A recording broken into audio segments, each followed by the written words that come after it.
First rank കിട്ടുമെന്ന് പ്രതീക്ഷിച്ചില്ല. ഒരു 10നുള്ളിൽ ഉണ്ടാവുന്ന അറിയായിരുന്നു. ഫസ്റ്റ് കിട്ടുമെന്ന് പ്രതീക്ഷിച്ചില്ല. ആ അല്ല ഫസ്റ്റ് ടൈം. ഞാൻ +2 കഴിഞ്ഞേ ഉള്ളൂ. ഇപ്പൊ ഫസ്റ്റ് ടൈം എഴുതിയതാ. ഞാൻ Placid Vidyavihar senior secondary school, Changanassery. ഞാൻ 9th തൊട്ട് ഫൗണ്ടേഷൻ കോഴ്സ് ഒക്കെ ചെയ്യുന്നുണ്ടായിരുന്നു. അപ്പൊ 10th ആയപ്പോഴാണ് ഇങ്ങനെ എഞ്ചിനീയറിംഗിലോട്ട് പോകണം എന്നൊരു ആഗ്രഹം തോന്നിയത്. അപ്പോ അങ്ങനെ എടുത്തു. അതൊക്കെ പണ്ടല്ലേ, ഇപ്പൊ അങ്ങനെയൊന്നുമില്ല. ഇപ്പൊ എല്ലാത്തിനും ആളുണ്ടല്ലോ. എനിക്ക് IIT ഖരഗ്പൂർ മെക്കാനിക്കൽ എഞ്ചിനീയറിംഗ് ഇപ്പൊ കിട്ടി. അപ്പൊ ഈ മാസം അവസാനം പോണം. അപ്പൊ അതിന്റെ ഉള്ള ഒരുക്കങ്ങളിലൊക്കെ ആണ്.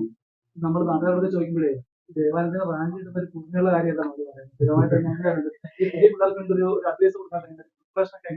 അതിപ്പോ NCERT ബേസ്ഡ് തന്നെയാണ് മോസ്റ്റ്ലി പ്രിപ്പറേഷൻ നടന്നത്.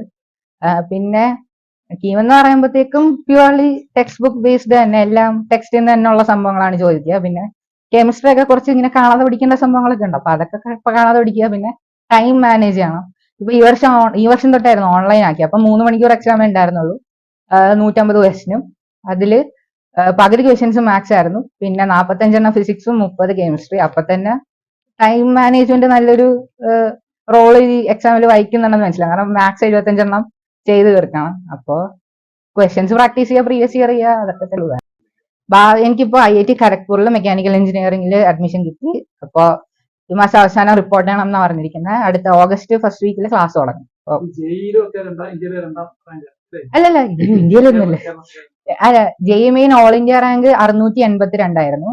JEE അഡ്വാൻസിന് ഓൾ ഇന്ത്യ റാങ്ക് 3165 ആയിരുന്നു. പിന്നെ അമൃത എഞ്ചിനീയറിംഗ് എൻട്രൻസിൽ ഓൾ ഇന്ത്യ റാങ്ക് 1 ആയിരുന്നു. കുസാറ്റിന് ഓൾ ഇന്ത്യ റാങ്ക് 14. അപ്പൊ കീമിന് 1. ഭയങ്കര സപ്പോർട്ടായിരുന്നു. അമ്മ കെമിസ്ട്രി ടീച്ചറാ, higher secondary NSS higher secondary school Thadiyoor. അപ്പൊ അതും പിന്നെ അച്ഛൻ എക്കണോമിക്സ് ആൻഡ് സ്റ്റാറ്റിക്സ് ഡിപ്പാർട്ട്മെന്റിൽ റിസർച്ച് ഓഫീസറായിട്ട് വർക്ക് ചെയ്യാം പത്തനംതിട്ടയില്. അപ്പൊ അച്ഛന് പിന്നെ മാത്സിൽ PG ഒക്കെ ഉള്ള. അപ്പൊ ഡൗട്ടൊക്കെ ഉണ്ടെങ്കിൽ അച്ഛനോട് ചോദിക്കും, അമ്മയോടും ചോദിക്കും. അങ്ങനെ ഹെൽപ്പ് ചെയ്യും.